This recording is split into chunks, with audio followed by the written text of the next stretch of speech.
Baik, para pemirsa ICTV yang dimuliakan Allah Subhanahu wa taala, kita sudah berada di segmen terakhir di Ustaz Menjawab pagi ini dan kita masih membicarakan satu tema, itu negeri-negeri para nabi. Para pemirsa ICTV Allah muliakan, di penghujung pertemuan kita pada kesempatan ini kita ingin sampaikan bahwa negeri-negeri para nabi ini adalah negeri-negeri yang diberkahi oleh Allah Subhanahu wa taala. Ya, ini dibuktikan dengan sumpah Allah melalui surah At-Tin tadi, ya. A'udzubillahi minasyaitonir rajim. Bismillahirrahmanirrahim. Wat-tini waz-zaitun wa turi sinin wa hadzal baladil amin. Demi tin, demi zaitun, demi tursina, dan demi negeri yang aman ini.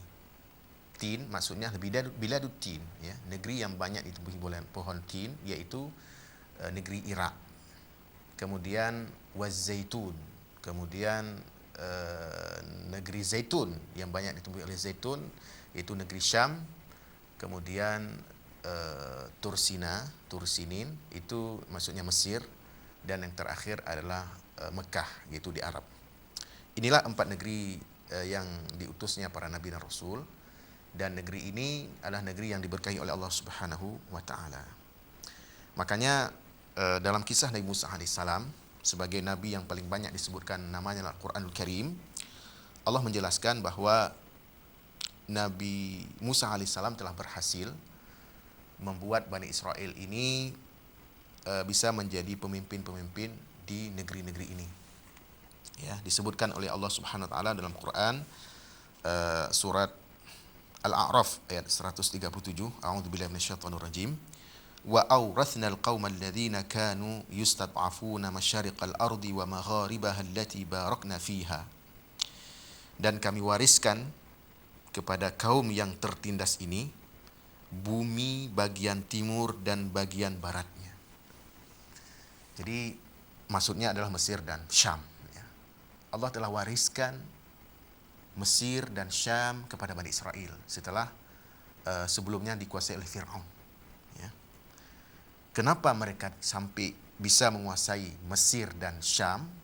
Itu karena Nabi Musa alaihissalam telah mengajarkan mereka untuk melakukan 3 hal.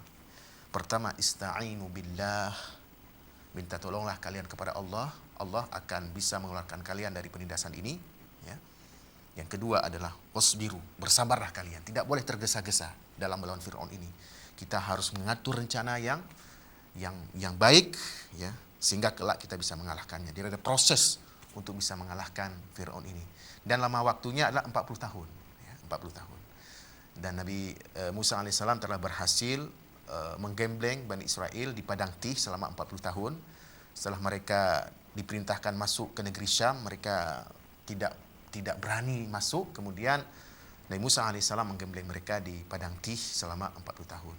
Generasi berikutnya berhasil untuk menaklukkan negeri Palestina atau Syam itu, yaitu di bawah kepemimpinan seorang murid Nabi Musa alaihissalam, yaitu Yusha' bin Nun, ya, Yusha' bin Nun, yang pernah Nabi Musa ajak ketika menemui seorang guru beliau, yaitu Nabi Khidir, di tempat pertemuan 2 buah laut, Majma'al Bahrain.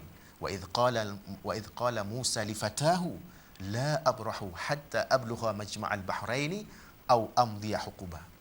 Dan ingatlah ketika Nabi Musa alaihissalam berkata kepada muridnya, yaitu Yusha' bin Nun, sungguhnya aku akan terus berjalan, ya, sampai menemui Majma'al Bahrain, tempat pertemuan 2 buah laut. Kalau aku tidak menemui guruku di situ, maka aku akan terus berjalan. Nah, jadi para pemirsa ICTV Allah muliakan, Bani Israel akhirnya bisa menjadi penguasa di Mesir dan Syam. Dan ini satu anugerah dari Allah Subhanahu wa taala, karena mereka mau menjalankan perintah Nabi Musa alaihissalam, yaitu ista'inu billahi wasbiru. Kemudian yakin kepada janji Allah Subhanahu wa taala, innal arda lillah, sungguhnya bumi ini adalah milik Allah. Yurithuha may yasha'u min ibadihi. Allah akan wariskan bumi ini kepada siapapun dari hamba-hambanya. Nah, jadi para pemirsa ICTV Allah muliakan, ini juga menjadi motivasi bagi kita yang tinggal di Nusantara ini, bahwa kelak negeri ini akan menjadi negeri yang dikuasai oleh Muslim secara utuh, ya. Bahwa selama ini memang kita lihat negeri kita masih bermasalah, mungkin karena memang belum ada penguasa-penguasa di negeri kita yang memiliki visi misi seperti mana visi misinya para nabi dan rasul, ya, yang visi misi mereka adalah usaha-usaha untuk menyelamatkan negeri ini dari penindasan-penindasan dari negeri-negeri yang menjajahnya. Tentu kita tahu bersama bahwa tantangan negeri kita ini dari luar sangat banyak sekali, dan kalau tidak ada seorang pemimpin yang memiliki visi misi bagaimana Nabi dan Rasul, sulit untuk menyelesaikan krisis negeri ini.